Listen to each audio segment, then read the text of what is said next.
তো hey guys, আমি কিশোর আর আজকে আমি চলে এসেছি নতুন একটা ব্লগ নিয়ে। তো আমি কোথায় গিয়েছিলাম তোমরা দেখো, ভিডিওটি শেষ অবধি দেখো। তো গাইজ, তোমরা দেখতেই পাচ্ছ আমি চলে এসেছি নতুন একটা জায়গায়। তো তোমরা কে কে এই জায়গাটি চিনতে পারছো তোমরা কমেন্ট বক্সে জানাও। আর পুরো ভিডিওটা দেখার অনুরোধ রইল, তোমরা ভিডিওটি শেষ অবধি দেখো।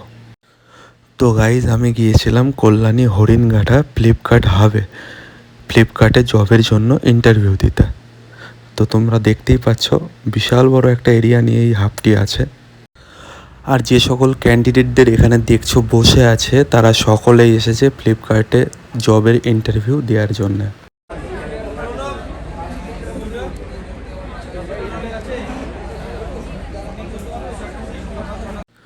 তো গাইস, কল্যাণী হরিণঘাটাতে যে ফ্লিপকার্টের হাবটি আছে, সেই হাবটি প্রায় কয়েকশো বিঘা জমির উপরে অনেক বড় এরিয়া নিয়ে এই হাবটি রয়েছে।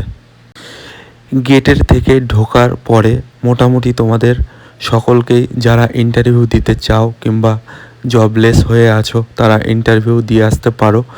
এন্ট্রি গেট থেকে শুরু করে তোমার ইন্টারভিউয়ের যে অফিস, যেখানে ইন্টারভিউ নেওয়া হয়, সেখানে হেঁটে মোটামুটি তোমাকে 1 থেকে 1.5 কিলোমিটার মতন হেঁটে তোমাকে যেতে হবে। বিরাট বড় একটা এরিয়া, মুখে বলে প্রকাশ করতে পারবো না।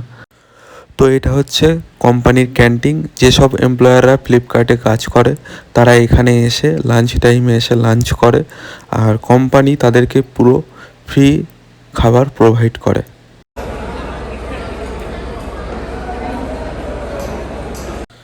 যিনি এখানে ল্যাপটপ নিয়ে বসে আছেন তিনি হচ্ছেন ভেন্ডর।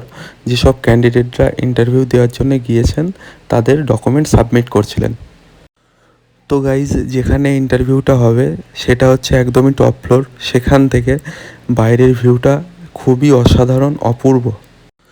তোমরা যারা যারা আমার এই ভিডিওটি দেখছো, তাদের মধ্যে যারা এখনও জবলেস, কোনো কাজ পাচ্ছ না, তারা কল্যাণী হরিণঘাটাতে গিয়ে এখানে ইন্টারভিউ দিয়ে ট্রাই করতে পারো।